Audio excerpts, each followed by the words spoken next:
What up guys, welcome back to another video. I know I say this like every time I record now, but it's been a minute since I posted on my channel.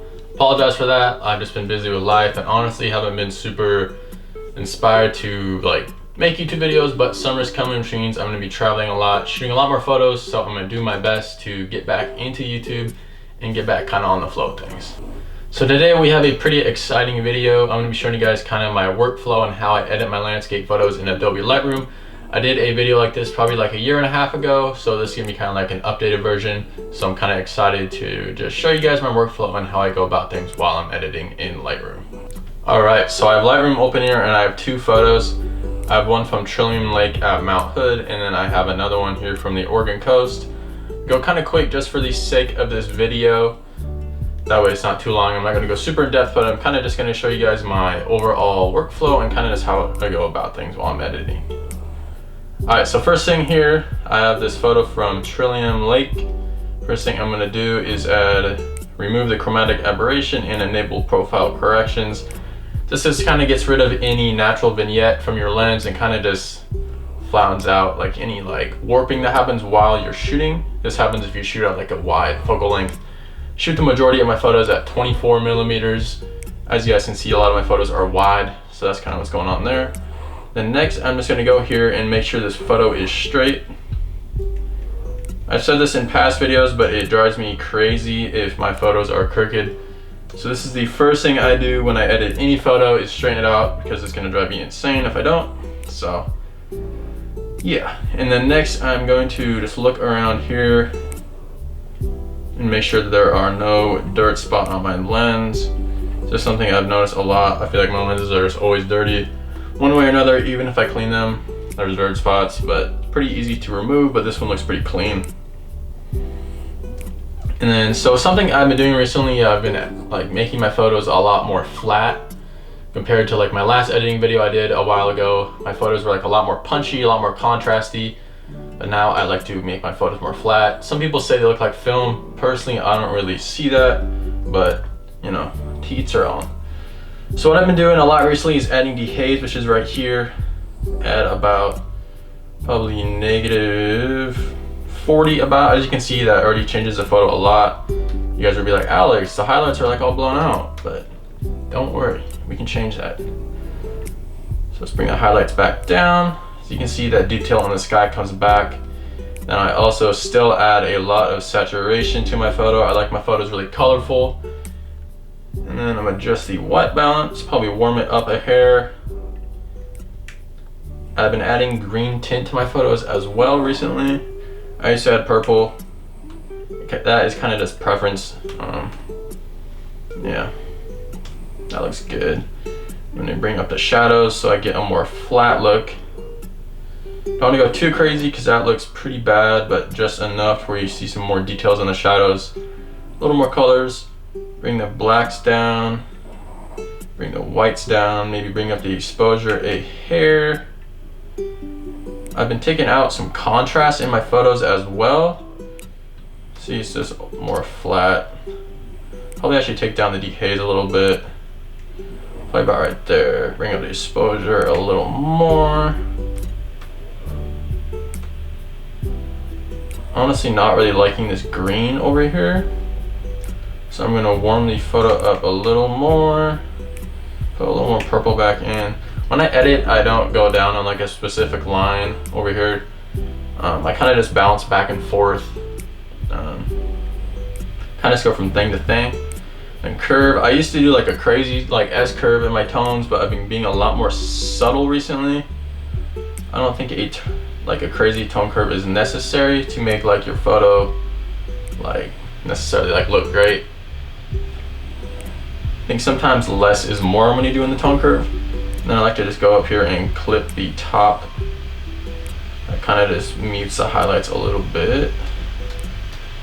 Yeah, it's looking good. And then the HSL is something that I use on every single photo.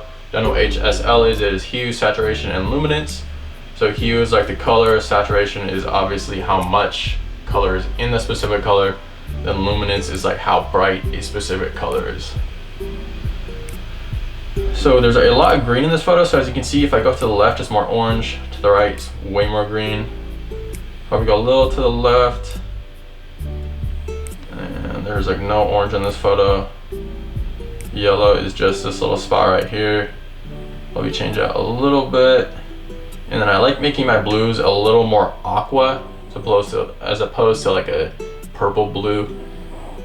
I'm gonna add some more saturation, just a little bit, just for this spot in the sky up here. And then toning is another thing that I do on every single photo. Like toning is what like makes or breaks a photo. I used to like literally forget to split tone, but now I make sure I do it. As you guys can see, just the luminance on the highlights makes a huge difference. So I'm gonna go ahead and bring that up. And something I've been doing a lot recently is saturating my highlights a lot towards like a teal color. So like not that much, but like adding probably go about there. Just to kind of like exaggerate the blue in the sky and like the blue on the mountain there. And then for my midtones, something I like to do is drag the luminance all the way down and all the way up, just to kind of see like what it is affecting. That way you just start like adding random colors to random spots. Probably bring those up a little bit. These kind of orange. I usually don't add very much saturation to the midtones. Leave out right there. And shadows. And bring that up a little bit. A little more, probably a little, probably about 30. Let's bring a little more warmth into the shadow just to kind of get rid of this nasty looking green over there. And yeah, as you can see, the split tone actually makes a huge difference on that.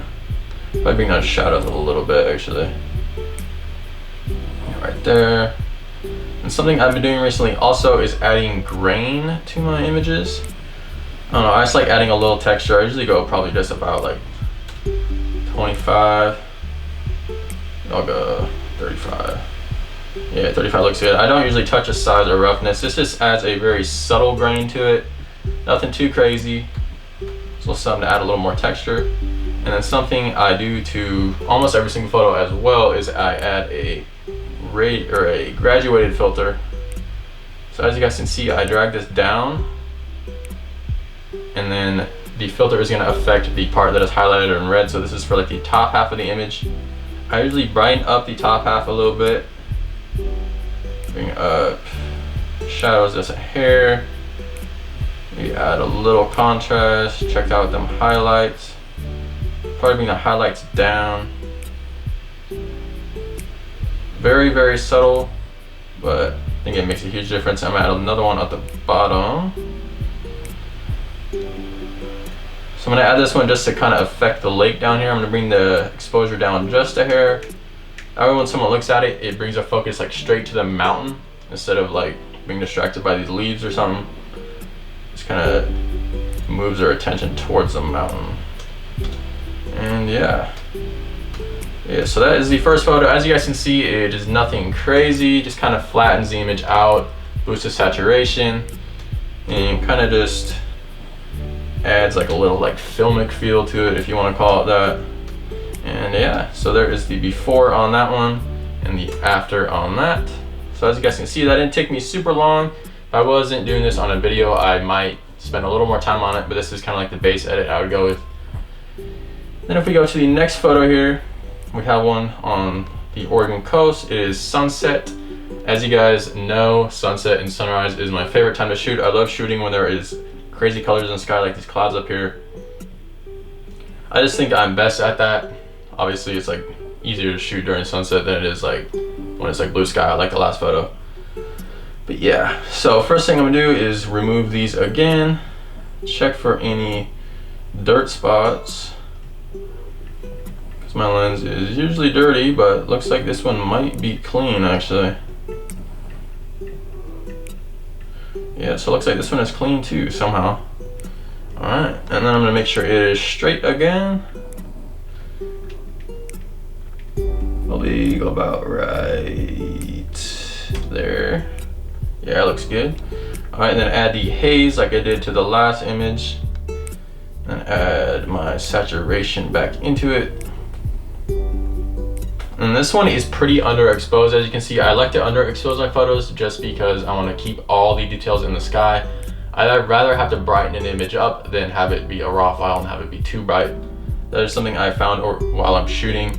It is a lot easier for me to bring up the shadows as opposed to bringing down the highlights. I just think it looks better and more natural personally, and it kind of just fits my preference. So I'm going to go ahead and bring down these highlights. As you can see, that doesn't really make a huge difference.